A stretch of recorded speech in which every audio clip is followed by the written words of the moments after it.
ఒక ఉద్యమ నాయకుడు ఇంత బాహాటంగా, ఇంత వివరంగా అసంతృప్తి వెళ్ళగక్కింది ఇంతకుముందే తెలియదు. ఆయన చాలా ఓపెన్గా మాట్లాడుతున్నారు. సో ఇవాళ కూటమిలో చాలా బలమైన పార్టీ టీడీపీ. ఎవరన్నా కాదన్న 144 సీట్లు తీసుకొని మిమ్మల్ని బలహీనమైన పార్టీలుగా చూపించే ప్రయత్నంలో టీడీపీ సక్సెస్ అయింది. మీరు కూడా మీ అసమర్థతను ఎక్కడ కావాలంటే అక్కడ వాళ్ళు అడిగిన మేరకు చాటుకుంటూ వచ్చారు, కూటమిలో మిగిలిన పార్టీలు కూడా. సో ఇక్కడ వాళ్ళ ప్రాసెస్ బయటపడిన తర్వాత ఇక ఉద్యమకారులకు 144 సీట్లు తీసుకున్నది టీడీపీ. సరే మీకంటే అరాకొరా, మీకు 10 వాళ్ళకు 5 వాళ్ళకి చేతికి అందింది ఇచ్చారు. ప్రధానమైన పార్టీ ఇవ్వలేకపోయిందనేది ఆయన ఆవేదన. మిగిలిన వాళ్ళు కూడా ఇవ్వాలి. సరే మీరైతే మరీ పారాషూట్లను దింపేశారు ఏకంగా. ఏమంటారు రామ్ కుమార్ గారు? వాస్తవ గారు నమస్తే అండి. అలాగే మిగతా మిత్రులకి పెద్దలకు కూడా. ఏమండి, టీడీపీ ఆయన అన్న మాట మాత్రం నేను అసలు ఏకీపించను కదండి. మా పార్టీలో తక్కువ అంటున్నారు. మా పార్టీలో అసంతృప్తులు తక్కువ కాదండి. తప్పక మీకు లేక వీధిని పడలేక మాకు కొంత సిస్టము డిసిప్లిన్ ఉంది కాబట్టి మీ దాంట్లో త్యాగం చేసిన వాళ్ళు కొంత, మా దాంట్లో త్యాగం చేసిన వాళ్ళు అంత. అవన్నీ కొంచెం తెలుసుకుని కొంచెం మాట్లాడాలి సార్. ఎందుకంటే చాలా బాధ కలుగుతుంది ఇటువంటి ప్లాట్ఫామ్ మీద అటువంటి మాటలు మాట్లాడితే. నెక్స్ట్ మీరు అన్నట్టు బాలకోటయ్య గారు అన్నట్టు టీడీపీలో అసలు చెప్పాలంటే ఆ వృద్ధ జంబూకాలే ఉన్నాయి, కానీ పైన నాయకుని చూసి ఓటేయాలి, కానీ గ్రౌండ్ లెవెల్లో ఫైట్ చేయడానికి వేళ జనసేన భారతీయ జనతా పార్టీ లేకపోతే అసలు ఎలక్షనే చేయలేని స్థితికి వచ్చే ఉంది. యంగ్ బ్లడ్ లేదండి. ఫైట్ చేసే యువరక్తం ఎట్లా ఉంది? మా దగ్గర ఉన్నారు. మాకు ఏది అద్భుతమైన లీడర్షిప్ ఉంది. ఎక్కడెక్కడ మేనేజ్మెంట్ చేయగలిగింది, కింద గ్రౌండ్ లెవెల్ ఎలక్షన్ చేయగలిగిన మేనేజ్మెంట్. జనసేన దగ్గర బలం ఉంది. ఎప్పుడైనా ఉరకలేసే యువరక్తం ఎనీ టైం రమ్మంటే 1000 మంది 1,00,000 మంది కిందకి దిగేస్తారు బరిలోకి. అందుకోసమే కలుపుకున్నారు మా ఇద్దరిని. అంతేకాని మేము తక్కువేం కాదు. ఇప్పుడు బాలకోటయ్య గారు అన్నట్టు మా దాంట్లో ఏమైనా చేయాలంటే మాకు కొంత అవకాశం ఉంది.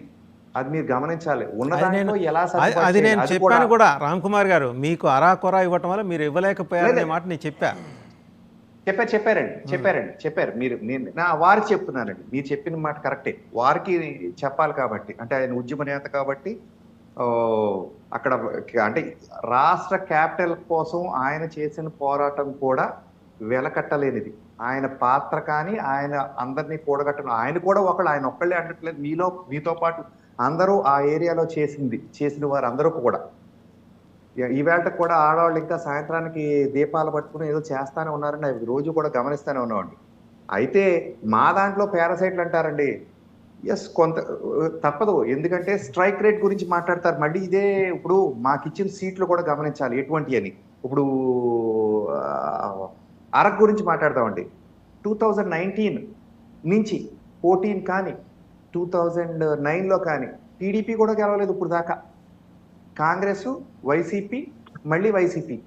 సో మాకేంటంటే 2000 గీత గారు గతంలో గెలిచారు కాబట్టి 14లో ఆవిడని ఇక్కడ తీసుకొస్తే ఆవిడ బలం పార్టీ బలం కలిపి గెలవాలి. తద్వారా మా స్ట్రైక్ రేట్ పెరగాలని చూసుకోవడంలో మాకు అంటే తప్పదండి. కొన్ని పరిస్థితుల్లో తప్పదు వాస్తవ్ గారు అటువంటి ప్రయోగాలు చేయడంలో కానీ పారాసైట్లు దింపడం అని.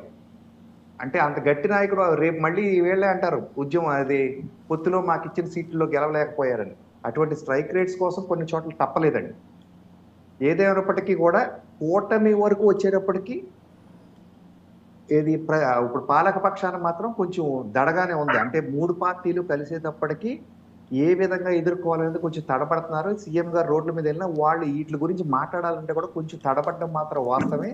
అయితే మేమందరం కూడా ఇంకా గట్టిగా కలిసి పోరాడాలి. ఇప్పుడు కింద గ్రౌండ్ లెవెల్ ఇప్పుడు దాకా చేసింది ఒక ఎత్తు. ఇప్పుడు రేపు 25తో నామినేషన్స్ అయిపోతే కింద గ్రౌండ్ లో తిరగాల్సింది ఇంకా ఎక్కువ ఉంది.